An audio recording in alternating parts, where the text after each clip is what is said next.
Assalamualaikum warahmatullahi wabarakatuh.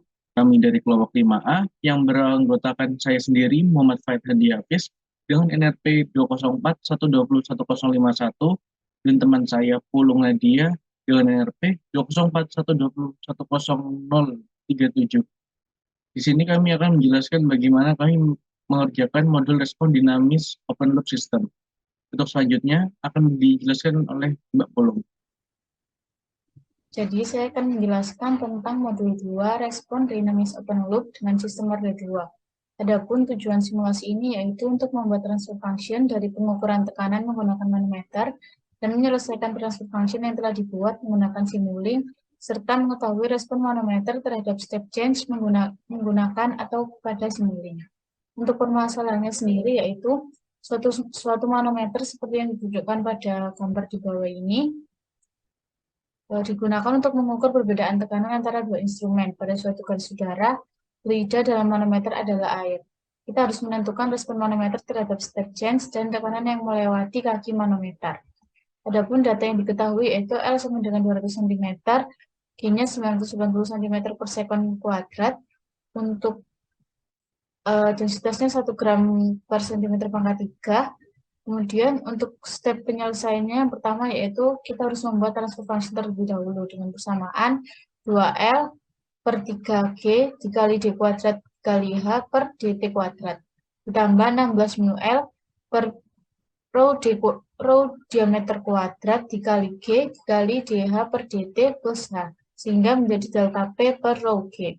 Nah, dalam bentuk variabel deviasi yang ditransformasikan akan menjadi to kuadrat S kuadrat Y kuadrat ditambah 2 dikali to dikali Y ditambah Y sama dengan X kuadrat.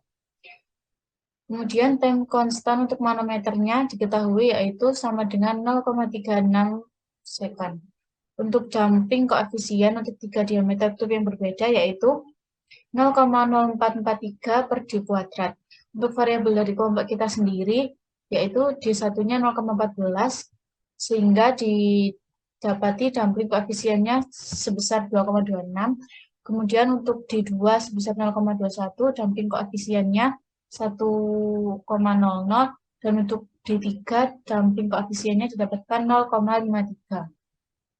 Dari data di atas ini jelas kita memiliki satu underdamped system zeta kurang dari 0 dan satu critically damped system dengan zeta sama dengan 1 dan satu overdamp system dengan zeta lebih dari 0. Untuk memperoleh respon fungsi transfer Y per X terhadap input X digunakan MATLAB dan Simulink.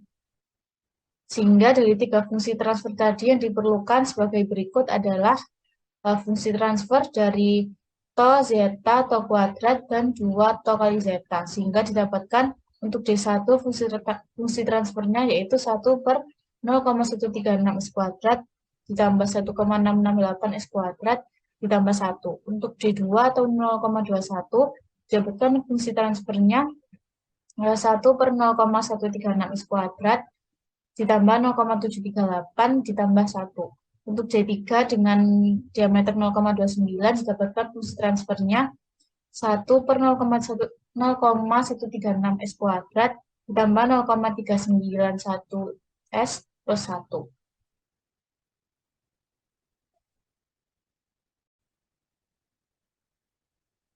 Nah, selanjutnya untuk mengetahui hasil dari grafik perhitungan tadi, kita menggunakan Simulink.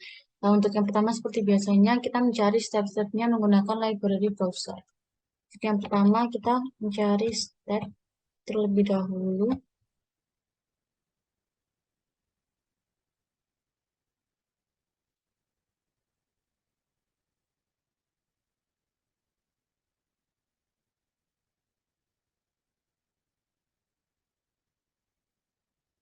Oke, jika sudah, kita mencari transfer function.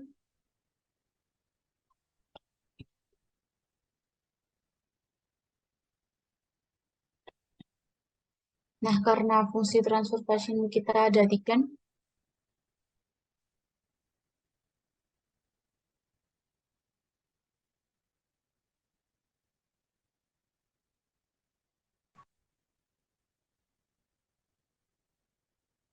kemudian Nah, untuk menyatukan step-stepnya tadi kita membutuhkan MOOCs.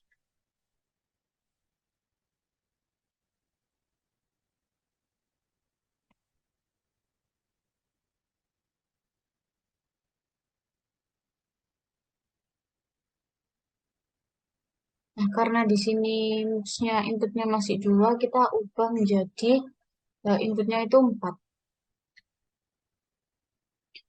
Nah, kemudian untuk mengetahui hasilnya, kita menggunakan scope.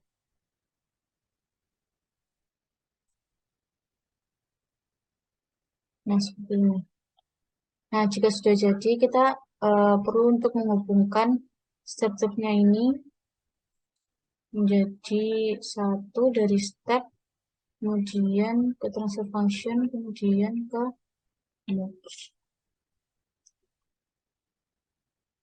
Seperti ini.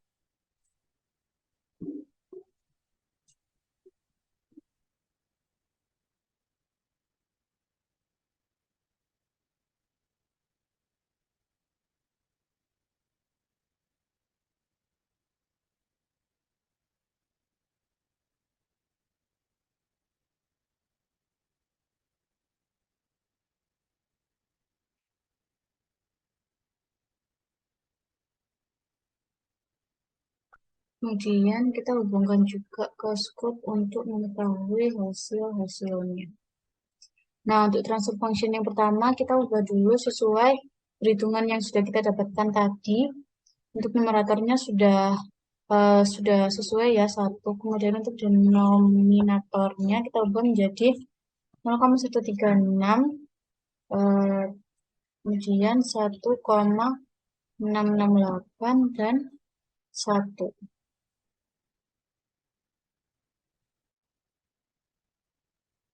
Kemudian untuk transfer function yang kedua, denominatornya kita ubah menjadi 0,136, 0,738, dan 1. Kemudian untuk yang ketiga kita ubah juga menjadi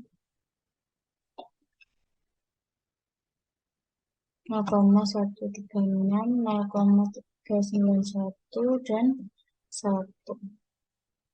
Nah, setelah semuanya sudah, kita harus mengatur stop time-nya menjadi 10 detik, kemudian kita run.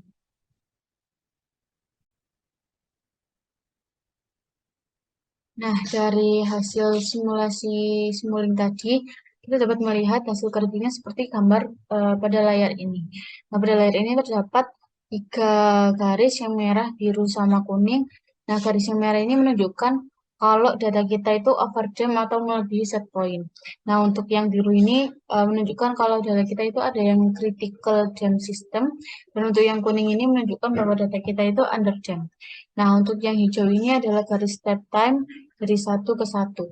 Kemudian karena grafik ini sebenarnya untuk stop time 10 itu belum konstan, jadinya kita bisa menambah stop time-nya menjadi 50 atau 100 agar nantinya bisa konstan.